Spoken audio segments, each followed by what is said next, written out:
Welcome back to the Loss Prevention News Network. I'm Amber Bradley, here with my trusty co-MC, Joe LaRocca. And of course, we have our special guest with us today that truly needs no introduction, but I'm going to do it anyway, just because. Ed Wolfe, Vice President of Business Development with WG Security Products. Thanks for joining us in the hot seat table once again. Well, thank you. It's great to be here. All right, Joe. So I'm taking over. You're taking over, man. So Ed, thanks for being here.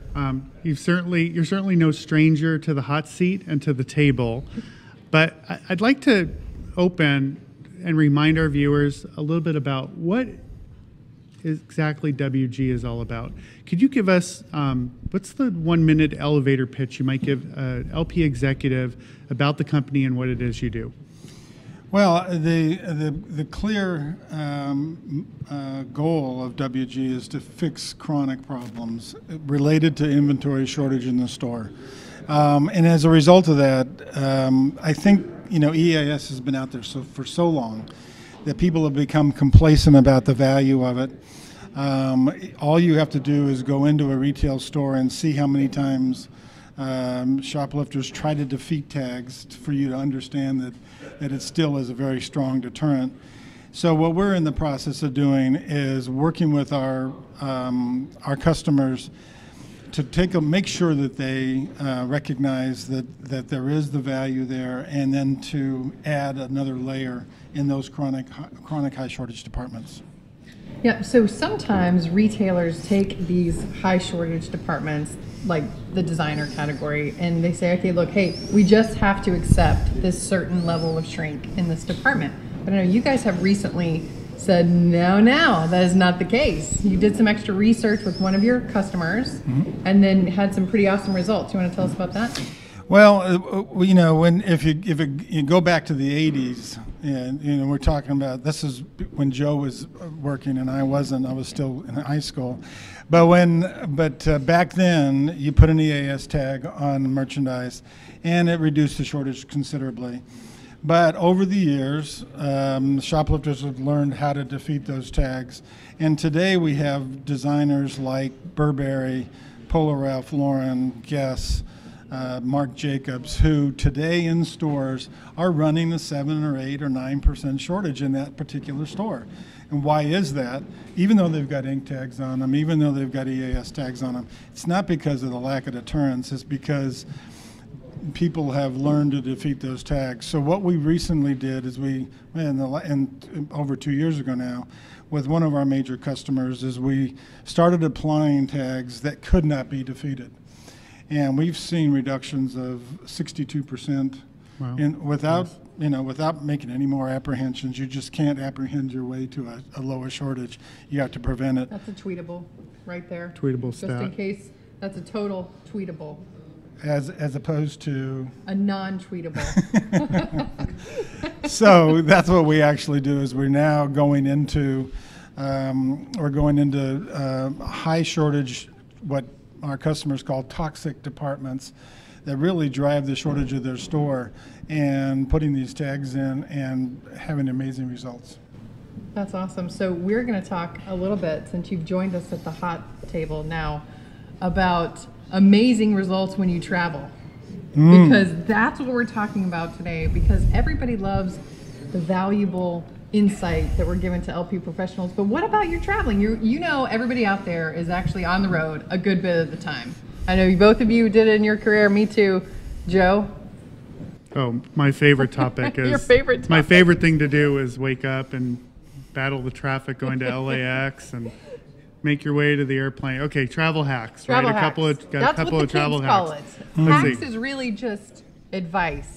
But we're for all generations here at the D&D. Right. We're white hat. Yes. White hat yes. travel hackers. Yes, all the positive hacks. Yes, so the Airline Association doesn't come after us. That's true.